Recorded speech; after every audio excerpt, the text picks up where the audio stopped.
Welcome back to Minecrafty. I am 58 years old and I have been challenged to play Minecraft in hardcore survival. If I die, my world will come to an end.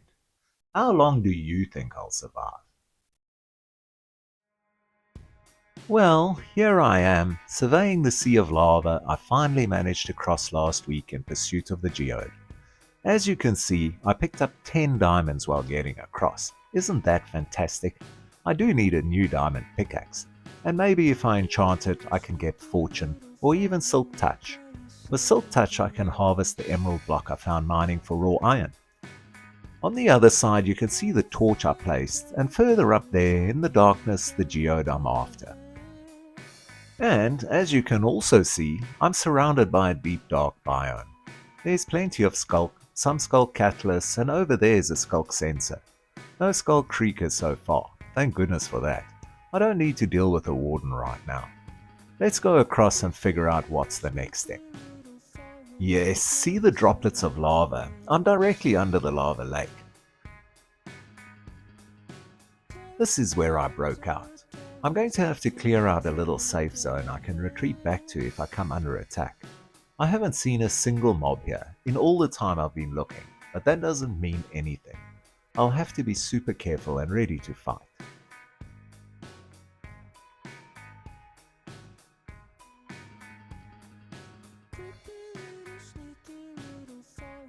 Okay, I'm up and out and not presently under attack. I'll take that as a win.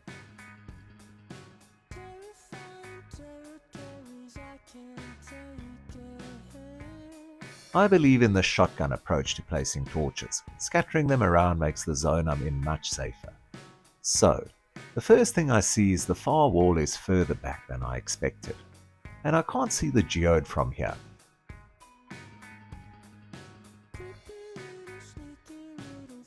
I'll have another look from the other side, for orientation and to make sure my retreat is clearly marked out. That's in case I trigger a warden. So, there are all the torches I placed, and up there is the geode. So that seems pretty straightforward.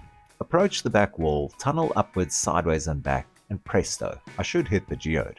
Seems simple enough, eh? No pressure, I just mustn't die.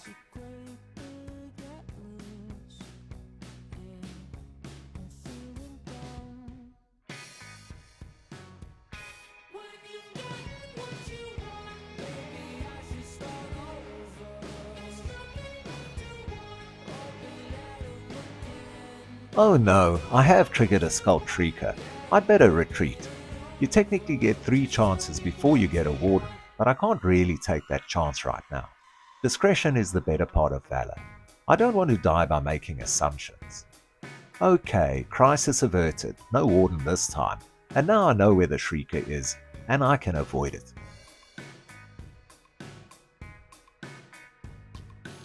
Right, I think a small tower to mark the tunnel entrance is a practical step. Don't want to be running off in the wrong direction in an emergency now, do I? Then I can get on with the tunneling up to the geode. I could just build up to it, but then if I wanted to harvest more in the future, I'd have to do it again. So yes, a tunnel is the answer. The other thing I'm keeping in mind is further exploration. Right now, I want to get at the geode because I really want that spyglass, but I do also want to know if there's an ancient city down here. Having a spyglass will give me the opportunity to take a closer look at some of the more interesting spots. It's certainly a massive cavern.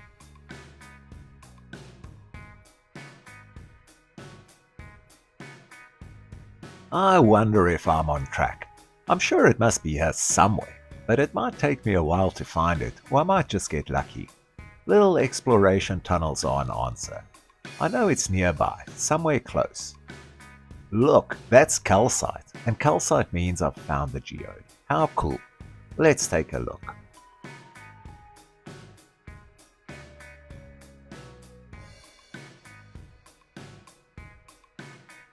That's excellent. My first amethyst block. It's the crystals I'm after. I think they're called shards, but the blocks are also quite cool. Using the shards and some copper will give me my spyglass. Happy days, I'm in.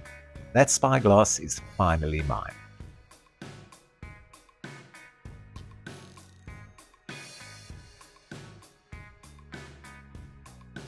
There, those are the shards. I see once more I've got inventory gridlock. I'll offload a few blocks. So, I don't want to take everything, just a couple of shards and blocks. Before I leave the cherry pit, I can always come back.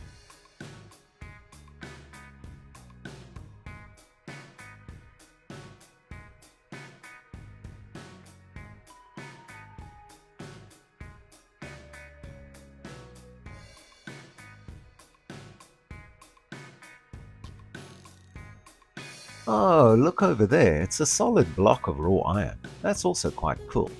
I think since I'm here, I may as well collect it and take it along.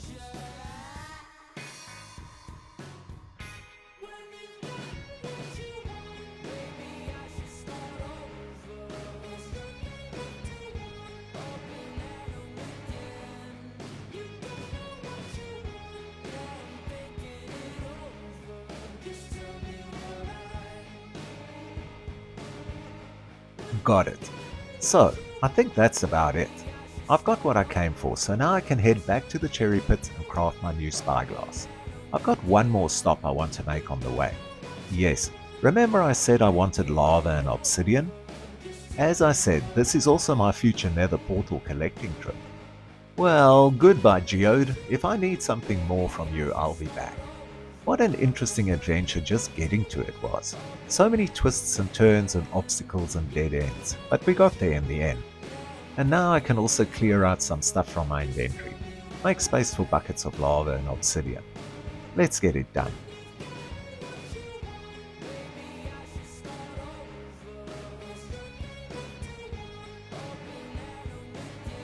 First up, I want to fill my buckets with lava. Now to deploy the water and harvest the obsidian.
There, that's 14 blocks of obsidian and enough for a nether portal. I'll take one more just for luck. I can make extra obsidian using the lava if I need to. I might just leave the enchanting table I have here now at the cherry pit and craft another for first base. We'll see. Now I'm done collecting resources and heading upstairs for my new spyglass. Yes, what a mission! But it was successful, so on that note, I'll sign off for this week. Yes, over and out.